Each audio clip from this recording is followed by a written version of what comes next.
आप देखते हो किसी के टांग कट गई, किसी का हाथ कट गया, किसी की आंखें फूट गई, कोई कोढ़ से पीड़ित है, किसी को कैंसर है, किसी की जिह्वा में कैंसर है, किसी के कहीं पर परेशानी है। ये कारण क्या है? अब वो सोचता है कि मैंने इस जन्म में कुछ ऐसा किया नहीं, भगवान कहाँ है, मुझे क्यों दुख दिया। तो ये हमारी बालकों वाली बुद्धि है। हम भूल जाते हैं कि हम पहले भी बहुत बार जन्म चुके हैं और उन जन्मों में हमने कितने जुल्म किए हुए होते हैं। राजा बने, वह अनरस किए, अत्याचार किए, शक्ति का दुरुपयोग किया और अब उसका भोग किया। कोई अंधा होकर डोल रहा है, कोई दोनों पैर नहीं उसके। पुण्यात्माओं, ये तो हुआ सो हुआ। अब भगवान हमें बताना चाहते हैं कि जो हो चुका बच्चों, अब तो संभलो। अब चाहे कितना ही रोगी हो, कैसा ही अंग भंग हो और कैसा ही दुष्ट या नेक व्यक्ति हो, परमात्मा के ज्ञान से वह फिर से संभल सकता है। परमात्मा ने आकर हमें बताया, एक पुण्य एक पापी आया,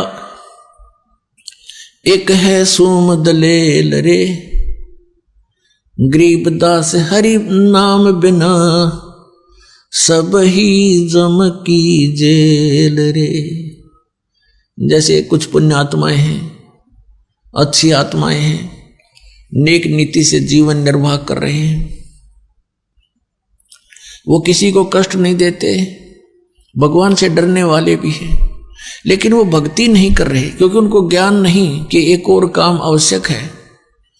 उस कार्य से वो अपरिचित होने के कारण फिर भी अपने जीवन को बहुत ही बचाकर चलते हैं।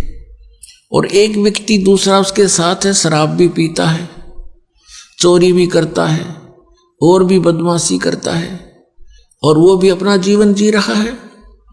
और फिर क्या होता है, इन दोनों में अंतर क्या है? जनसाधारण तो ये कहेगा कि ये नेक आदमी तो बहुत अच्छा है और ये निकम्मा आदमी तो निकम्मा बहुत है, ये तो अंडरस्टूड है।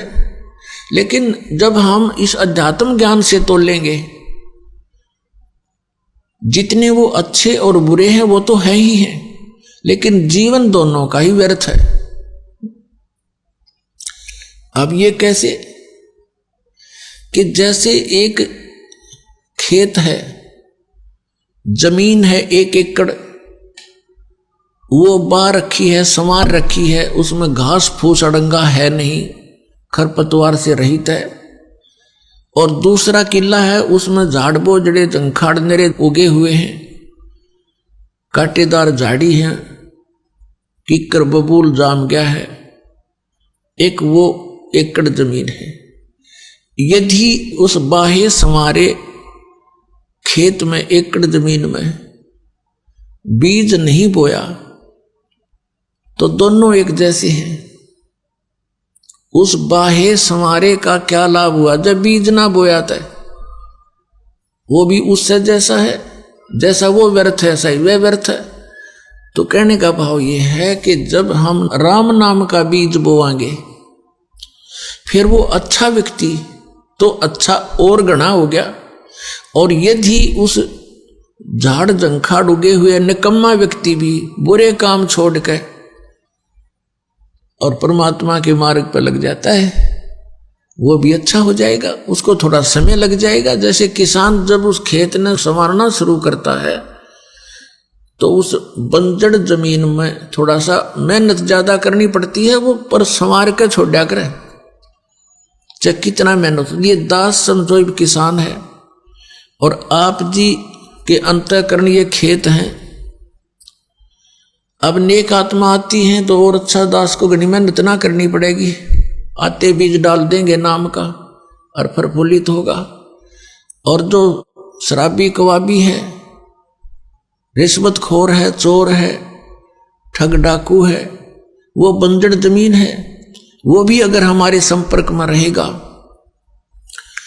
तो किसान का उसके ऊपर कभी कस्सी बजेगी, कभी ट्रैक्टर चलेगा और कभी हल से तो उसको साफ करके छोड़ेगा और फिर दोनों एक से हो जाएंगे।